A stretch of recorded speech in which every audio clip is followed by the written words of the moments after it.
구독, 좋아요, 알림 설정까지. 육아정책연구소 소장으로 있을 때 일입니다. 많은 사람들이 궁금해하는 외국어 교육의 적절한 시작 시기를 알아보기 위해서 저희 연구소에서 실험을 했습니다. 영어는 이미 사람들이 너무 잘 알고 있고, 저는 유아기 영어 교육의 적절성에 대해서는 이미 다른 교수님들과 함께 연구를 했었던 터라서 이번에는 중국어를 택해서 실험을 해보기로 했습니다. 중국어는 아직 사용하는 사람이 많지 않고 중국어의 적절한 시작 시기에 대한 국내 실험은 전혀 없었기 때문이었죠. 중국어를 전혀 알지 못하는 5세 유아, 초등학교 3학년, 대학생 3그룹으로 나누어 동일한 선생님이 일주일에 5회씩 4주 동안 그룹별로 총 20회씩의 교육을 실시했습니다. 실험실이 제 방 바로 옆방에 있었는데 5세 유아들이 수업을 받을 때에는 실험실 제 방까지 깔깔대는 웃음소리가 들릴 정도로 아이들이 정말 재미있게 중국어를 배웠습니다. 그 웃음소리를 들으며 저는 제가 지금까지 주장해왔던 이론이 틀릴지도 모르겠다는 생각까지 하게 됐습니다. 그동안 이미 국 내외 많은 연구에서 유아들의 외국어 교육 효과는 아동이나 어른들에 비해 매우 미미하다고 발표를 했는데, 이 아이들의 웃음소리는 그러한 연구 결과들을 뒤집어 놓을 것만 같았습니다. 4주의 교육 후에 여러모로 테스트를 해보았는데 그 결과는 영어 조기 교육에서 보였던 것과 동일하게 우리나라의 유아들도 다른 나라 아이들처럼 외국어 교육의 효과가 매우 적음을 보여주었습니다. 말하기, 듣기, 읽기로 나눈 평가에서 세 영역 모두 유아의 점수가 가장 낮았습니다. 듣기와 읽기는 대학생, 초등학생, 유아 순이었고, 말하기는 초등생의 점수가 대학생보다 약간 높았지만 유아 점수는 역시 가장 낮았습니다. 한편 중국어의 의미를 제대로 이해하고 있는지를 알아보기 위해서 자연스러운 중국어 문장들과 부자연스러운 문장들을 보여준 후에 뇌파 검사하고 안구의 움직임을 분석했습니다.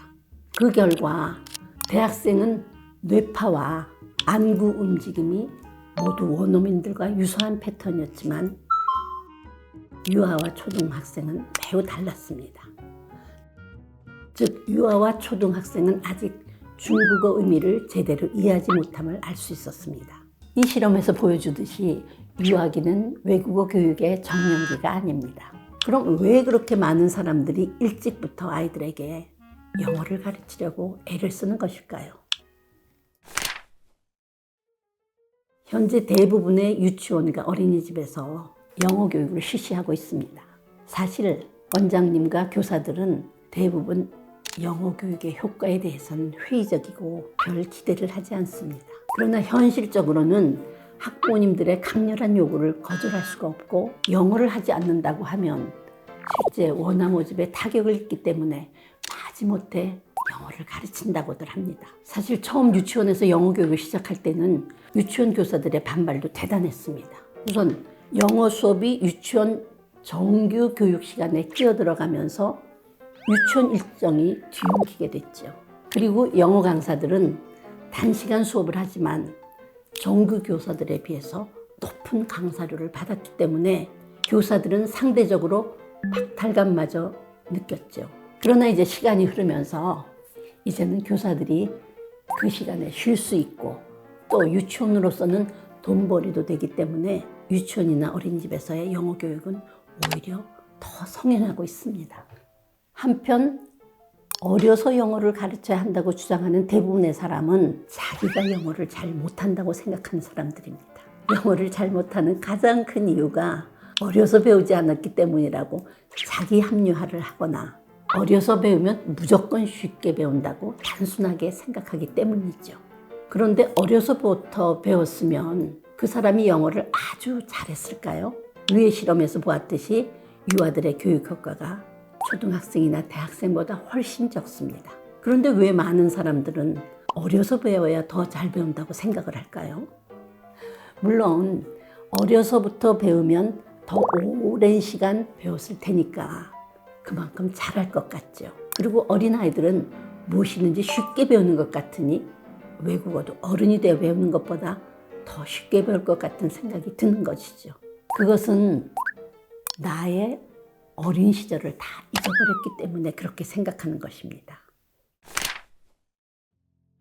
우리는 특별한 장애가 없는 한 모든 사람이 모국어를 불편 없이 사용합니다.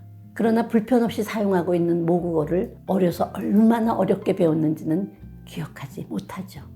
태어나자부터 매일 듣는 모국어라 해도 엄마라는 말을 하기까지 보통 1년의 시간이 필요합니다. 이 엄마라는 말을 하게 되기까지 얼마나 많이 엄마라는 말을 들었는지 상상할 수 있겠어요? 하루에도 수십 번, 수백 번 엄마 이런 말을 엄마가 하지만 아이들이 그 말을 자기 입에서 엄마라고 하기까지는 1년이라는 시간이 걸린다는 것이죠.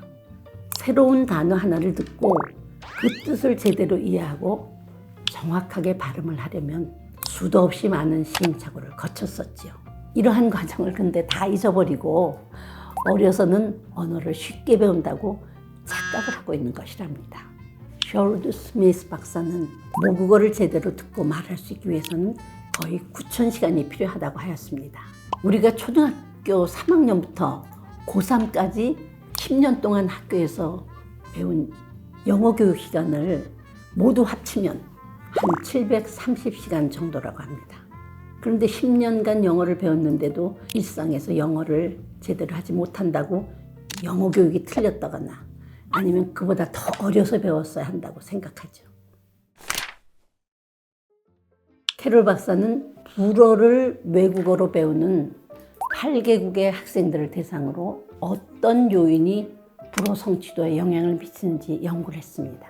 그 결과 처음 불어를 배우기 시작한 나이와 교수 방법들은 학생들의 능숙도에 크게 영향을 미치지 못했고 교육 시간이 가장 중요한 요인이었다고 보고했습니다. 한편 미국에서 2000년에 이루어진 연구를 보면 미국 아이들을 대상으로 유치원에서부터 일본어를 가르치기 시작해서 4학년이나 5학년이 될 때까지 5년 내지 6년을 가르쳤습니다. 원어민 강사가 일본어를 매일 15분씩 5일 동안 한 주에 75분씩을 5, 6년 동안 가르쳐서 어떤 효과가 있는지를 밝히는 연구였는데요.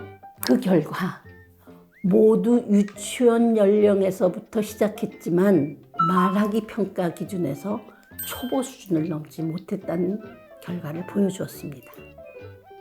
5년을 배웠건 6년을 배웠건 거의 비슷한 초보 수준을 보였는데 이 아이들이 1호에 노출된 시간은 5학년이건 6학년이건 모두 400시간을 넘기지 못했습니다.